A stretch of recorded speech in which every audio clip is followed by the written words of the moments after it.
ఫైనల్గా పవిత్ర and Chandrakant issue, ఆ leak అయిన చాట్ కూడా మీది, లాస్ట్లో మీతోనే చాట్ చేశారు. అసలు ఏం జరిగింది, ఏం చాట్ చేద్దాం? చందు నాకు 9 years నుంచి తెలుసు, మేము కలిసి వర్క్ చేసాము. అబ్బాయి 39 చేసేటప్పుడు ఈవిడితో పరిచయం నాకు అప్పుడే, ఆవిడతోని. పవిత్ర గారికి అబ్బాయి కూడా అప్పుడు పరిచయం లేదు నేనున్నప్పుడు. నేను బిఫోర్ బిగ్ బాస్ నేను చెప్తుంది. బిగ్ బాస్కి వెళ్ళి వచ్చిన తర్వాత మానేశారు. అప్పుడు ఈ అబ్బాయి క్యారెక్టర్ని అటు మలిచారు, తనకి అసిస్టెంట్, ఒక బ్రదర్ లాగా. నాకు ఆమె నా ఇంటికి వచ్చేది అక్కలాగా అనమాట, నేను ఆమెకు అక్కలాగా క్యారెక్టర్స్ చేసాము అట్లా. అది బాగానే వెళ్ళింది ఆ టైంలో. తర్వాత అడిగారు, నేను కొంచెం అమౌంట్ సార్ అని వెళ్ళలేదు మళ్ళీ నేను 39కి. అప్పుడే వీళ్ళిద్దరికి పరిచయం అనుకుంటా. అంతకుముందు ఈ అబ్బాయి వేరే 2-3 సీరియల్స్ మాతో చేసినప్పుడు మంచి పిల్లోడు, బాగా తెలుసు మాకు. అంటే ఒకటే కమ్యూనిటీ అవ్వడం కూడా కొంచెం మా ఇద్దరికి క్లోజ్నెస్, అంటే మా అన్ని విషయాలు మాట్లాడుకునేవాళ్ళం ఆ విషయాలు. సో అలా మేము మంచిగా మాట్లాడాం. లాస్ట్లో ఈ అమ్మాయి చనిపోయింది అన్నప్పుడు నేను నెంబర్ తీసుకుని మళ్ళీ మాట్లాడాను. అంతవరకు నేను మాట్లాడలేదు. పెళ్ళి అయిందన్న విషయం కూడా ఆవిడే ఒకప్పుడు చెప్పారు ఒక ప్లేస్లో. అవునా అనుకుని వదిలేసా. తర్వాత ఈ అమ్మాయి చనిపోయింది అనగా అయ్యో బాధపడతాడు కదా, పెళ్లి చేసేసుకున్నారు అన్నారు కదా, నేను ఫోన్ చేశాను. కానీ ఈ అమ్మాయికి డైవోర్స్ ఇవ్వలేదు, ఇంక ఇవన్నీ అయ్యాయి, ఇంకా గొడవల్లోనే ఉన్నారన్న విషయం కూడా తెలియదు. సో అలా అయ్యింది. చందుకి నేను అప్పుడు చాలా నచ్చజెప్పాము. మొన్న లాస్ట్ నేను బుధవారం వరకు మాట్లాడాను, లక్షవారం ఊరు వెళ్ళాను, ఆ రోజు మాట్లాడలేదు. ఫ్రైడే మాట్లాడదాం అనుకున్నప్పుడు అబ్బాయి డెడ్ బాడీగా మిగిలాడు. అది నాతో మాట్లాడినప్పుడు కూడా పిచ్చి పనులు చేయక చందు అని లాస్ట్ మెసేజ్ అదే ఉంది, మీరు చూడండి కావాలంటే. ధైర్యంగా ఉండాలి, యాదవ్ అంటే ధైర్యం అనే పెట్టాను నేను.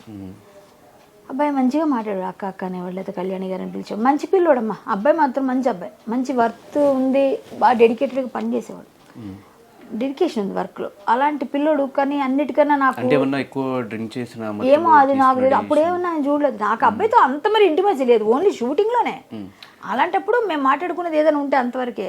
మొన్న చనిపోయినాక 3 రోజులు ఎక్కువ మాట్లాడాను నేను, ఎందుకంటే అబ్బాయి మాట్లాడుతుంటే చచ్చిపోతా అంటున్నాడు. నిమిషంకి ఒకసారి 10 సార్లు అర్థమైంది ఈ అబ్బాయి డిప్రెషన్లో ఉన్నాడు. నాకు తెలుసు ఆ డిప్రెషన్ పరిస్థితి. మా నాన్నగారు చనిపోయినప్పుడు నేను అంతవరకు వెళ్ళాను. మళ్ళీ నన్ను తమాయించుకొని వచ్చి మా ఫాదర్ లేనప్పుడు నేను మా ఫాదర్కి బాగా ఇదనమాట, నేను పెట్టిన ఇంకా నాకు శూన్యం అయిపోయింది. నేను వెళ్ళిపోయి వచ్చాను ఈ డిప్రెషన్ నుంచి. మనమే రావాలి బయటికి, ఎవరు చెప్పినా రాదు, అది మనం ఓవర్కమ్ చేయాలి. ఏదైనా వర్క్ పెట్టుకో, ఏదైనా చేసుకో, మళ్ళీ నీకు దేవుడు మంచి చేస్తాడని ఇట్లా అబ్బాయికి చాలా రకాలుగా చెప్పి చూశాను నేను.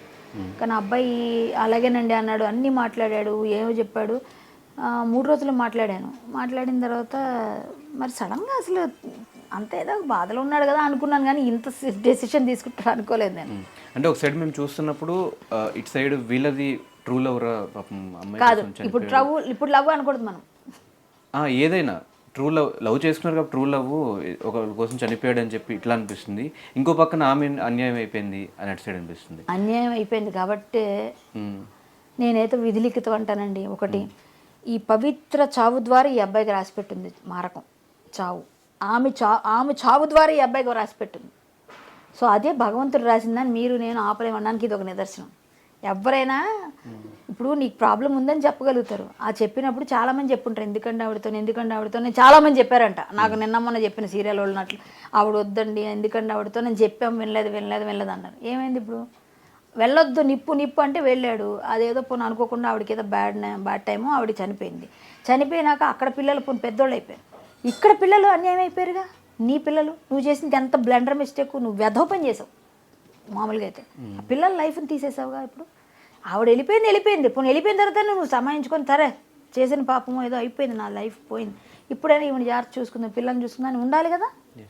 ఇది చేశాడు కాబట్టి అబ్బాయి చనిపోయినాక వాళ్ళ వైఫ్ వచ్చాక నాకు అనిపించింది. అంతవరకు 3 రోజులు మాట్లాడినప్పుడు ఇవన్నీ తెలుసుంటే చెడామడా తిట్టేదాన్ని నేను.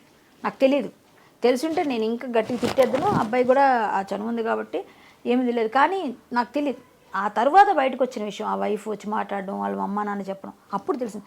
ఆల్మోస్ట్ అలా అయిపోయిందండి డివోర్స్ అన్నాడు. అయిపోయింది డివోర్స్ అని అడిగాను, పెళ్ళికి పిలిచాడు నన్ను, పిల్లలని చెప్పాడు, నీ పిల్లలు పెళ్ళికి వస్తాలని కామెడీ చేశాను, చనిపోయాడు. Thank you so much Kalyani గారు. Okay, thank you.